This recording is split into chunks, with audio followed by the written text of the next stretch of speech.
लेकिन मुनाफा 42% बढ़ा है और ये बाजार के अनुमान से कहीं बेहतर है। हमारे साथ राजेश भाटिया साहब जुड़ रहे हैं, ग्रुप प्रेसिडेंट और सीएफओ। मिस्टर भाटिया, स्वागत है आपका। बताइए, आपके नतीजे थोड़ा समझाइए। ये जब सेल्स में इतनी गिरावट आई फिर भी मुनाफा बेहतर है, क्या इसमें कोई एक्स्ट्राऑर्डिनरी, कोई वन टाइम आइटम्स हैं? सो बेसिकली मुनाफा बेटर है, सेल्स कम क्यों है? बिकॉज हमारा जो बिजनेस है वो क्रूड ऑयल प्राइसेस से काफी लिंक्ड है। सो अगर हम FY20 वर्सेस FY19 देखें तो crude oil prices month daily average का एक बार लेके चले तो करीब 13% डाउनफॉल है in the crude oil prices. और उसकी वजह से हमारा करीब ओवरऑल बेसिस पे करीब 6.8% का रेवेन्यू की ग्रोथ है।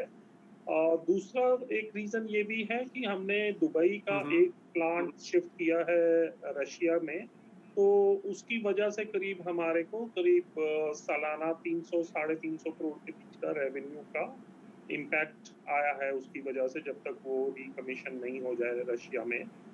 But basic reason is fall in the raw material prices led by the crude prices.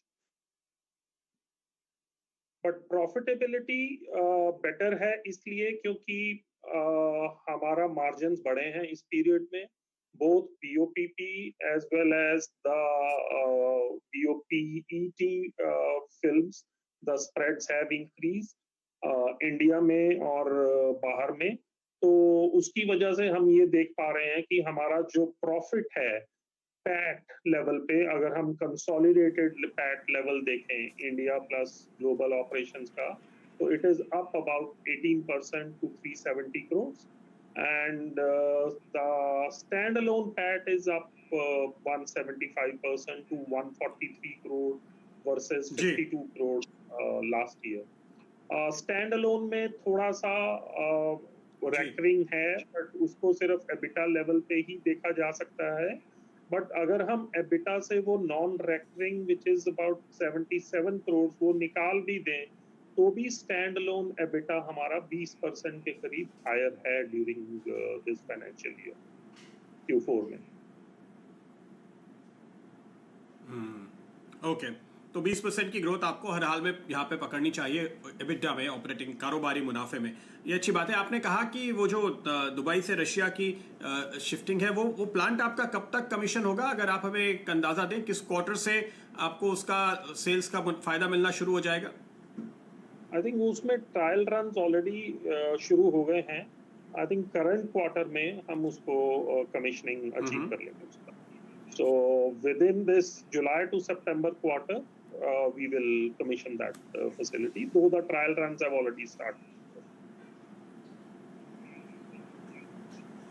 Okay, ये बताइए कि आपके कारोबार पर किस हद तक कोविड और उसकी वजह से लॉकडाउन का असर पड़ा है? क्योंकि ये जो नतीजे हम देख रहे हैं इसमें तो कुछ ही दिनों का असर होगा, पर जो अगली तिमाही के नतीजे आएंगे, जून क्वार्टर के नतीजे आएंगे, उस पर किस हद तक इम्पैक्ट देखने को मिलेगा? और अगर आप ये भी अंदाजा दें कि शुरुआत में जो अप्रैल या मई के फर्स्ट हाफ में सिनेरियो था और जो क्वार्टर एंड होते होते आपको सिनेरियो नजर आया है, किस हद तक बदलाव हुआ? आई थिंक एक हमारे बिजनेस में अच्छी बात ये है बिकॉज हम लोग पैकेजिंग करते हैं फूड एंड फार्मा, और अभी इस कोविड के पीरियड में ऑल कंट्रीज भी जहाँ पे हमारी मैन्युफैक्चरिंग है या जहाँ पे हमारी मार्केट्स हैं इंडिया या ओवरसीज, हर जगह में यही था कि लोगों को खाने की और दवाइयों की कमी नहीं होनी चाहिए। उसके लिए बहुत बड़ा फोकस था इन चीजों पे, जिसमें पैकेजिंग का बहुत बड़ा योगदान है। बिकॉज अगर पैकेजिंग कर पाएंगे तभी लोग खाने की सामान और दवाइयाँ उनको मिल पाएंगी।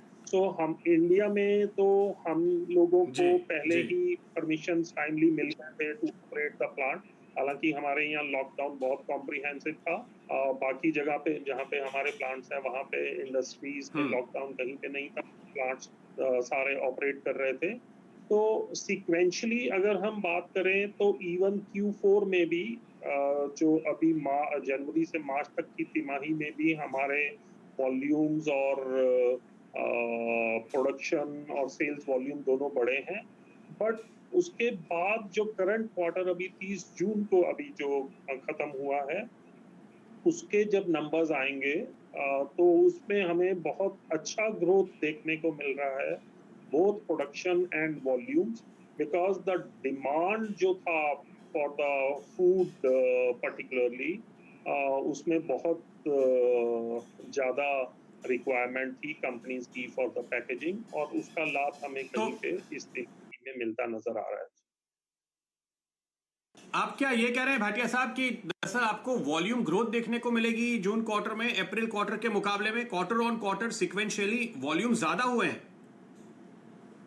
सिक्वेंशली भी हम लोग बेटर वॉल्यूम्स अचीव किए हैं, और versus last year also on a year on year basis as well as on a sequential quarter basis, current quarter में हमारे volumes both production and sales better आएंगे। ओके, बहुत बहुत शुक्रिया भाटिया साहब आपका इस पूरे जानकारी के लिए। तो यूफ्लेक्स में हम एक बहुत ही अच्छी तेजी देख रहे हैं, इस पे हमने लगातार तेजी का कॉल दिया भी है और देखिए नतीजे आपके सामने। और अब हमारे साथ इस वक्त ग्रुप प्रेसिडेंट और सीएफओ राजेश भाटिया साहब जुड़े हुए हैं। वो ये कह रहे हैं कि दरअसल कोविड का असर होने के बाद भी वॉल्यूम में ग्रोथ देखने को मिल रही है जून क्वार्टर के लिए, जिसके नतीजे अभी आगे आएंगे। तो बहुत ही स्ट्रांग आउटलुक। शुक्रिया भाटिया साहब आपका। वक्त है हमारे लिए फिलहाल एक ब्रेक का। जाते